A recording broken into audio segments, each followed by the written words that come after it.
네, 반갑습니다. 오늘은 2학년 3반 수업 유튜브 영상 자료를 통해서 수업을 대신하도록 하겠습니다. 짧은 영상이지만 여러분 집중해서 좀 봐주시면 감사하겠습니다. 저번 시간까지 저희가 한국 문학의 보편성과 특수성이라는 개념에 대해서 배웠습니다.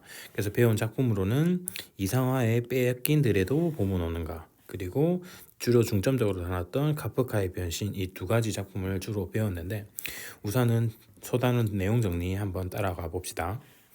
우리는 외국 문학 작품을 읽으면서 감동을 느끼는 경우가 많다, 경우가 있다. 당연히 그렇겠죠. 우리나라 사람이나 혹은 외국 사람이나, 사람이라면 누구나 갖고 있는 어떤 보편적인 정서, 어떤 감정들이 반드시 존재하기 때문에 이런 측면에서는 여러분도 외국 문학을 보면서 우리나라 사람들이 만든 문학 작품을 보는 것처럼 똑같은 수준의 감동을 느낄 수 있는 거죠. 자, 그 뒤에 보면 어느 사회 배경, 사회적 배경이라든지 문화적 배경이라든지 언어가 다른 지역의 문학 작품을 읽고 감동할 수 있는 까닭은 밑에 나와 있는 것처럼 문학은 인간의 문화 문제를 언어로 형상화한 예술이라는 점에서의 어떤 보편성을 지니기 때문이다. 따라서 문학은 인간의 희로애락 혹은 자유에 대한 갈망 혹은 불의를 극복하려는 의지 등 인간이라면 누구나 공감할 만한 보편적인 가치를 담고 있다. 보편적인 가치. 사실 시간이 흘러서 예전 사람이나 지금 사람이나 누구나 갖고 있는 것, 인간이라면 무릇 갖고 있는 인간에는 어떤 자유에 대한 갈망 혹은 인간이 갖고 있는 희로애락, 이런 것들은 당연히 보편적 정서에 해당되는 거겠죠.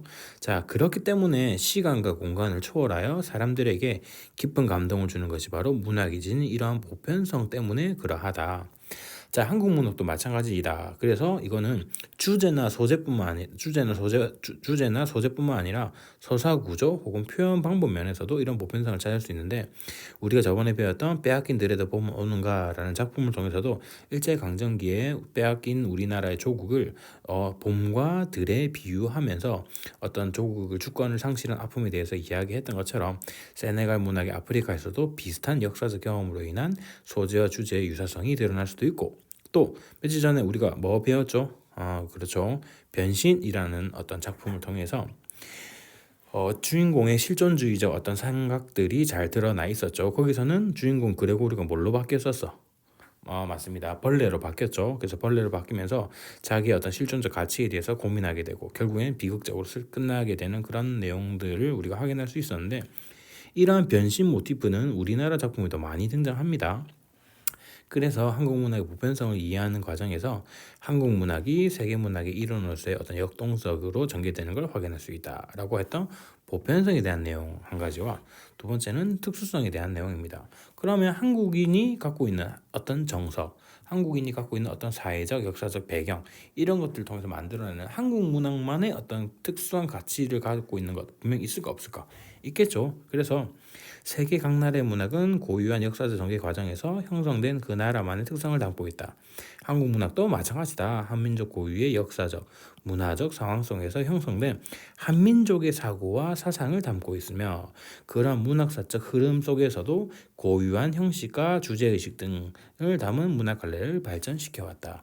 특히나 근현대에 와서는 일제강점기, 한국전쟁 혹은 남북분단 등 특별한 역사적 경험을 바탕으로, 그리고 한국 문학이 갖고 있는 특수성이 세계 문학에서 특별한 의미를 가지게 되는 근거가 될 수 있는 그런 가치적인 측면이 분명히 존재한다라고 이야기할 수 있습니다.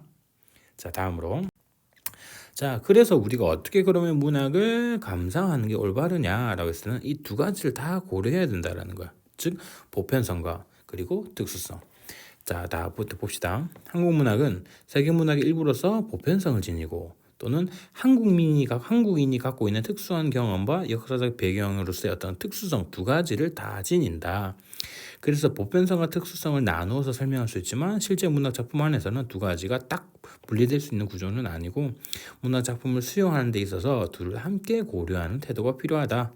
이런 태도를 갖고 있는 독자는 문학 작품을 좀 더 입체적이고 감상할 수 있고 더 많은 것을 생각할 수 있다.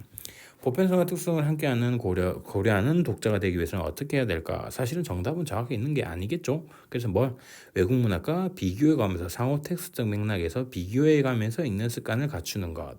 그래서 우리 예를 들면 중국 소설의 삼국지연이나 한국 판소리기의 소설의 적벽가를 동시에 감상하면서 두 작품이 지닌 보편성과 특수성을 확인할 수도 있고, 또한 독자 스스로가 편견 없이 작품의 등장인물이나 사건을 자기의 경험에 비추어 활동하는 것. 그래서 자기의 경험에 비추어서 주체적으로 수용하는 형태의 어떤 감상 태도를 보인다면 올바른 감상 태도를 보이는 게 아닐까, 이렇게 생각하면 될 것 같습니다. 그래서 외국 문학을 보도 다양한 작품으로 다양한 방식으로 접할 수 있게 된다는 지금의 환경을 생각하면 이러한 태도를 갖추는 일은 결국엔 우리 문학 활동을 좀 더 생산적으로 만들어내는 계기가 될 것이다 라고 하고 있습니다. 자, 우선은 이번 시간까지 쭉 배웠던 내용들에 대한 어떤 학습 목표나 이런 것들에 대한 서단원 내용 정리였고, 다음 시간에 이어서 그 다음 새로운 단원으로 들어가도록 하겠습니다. 오늘은 여기까지 하겠습니다.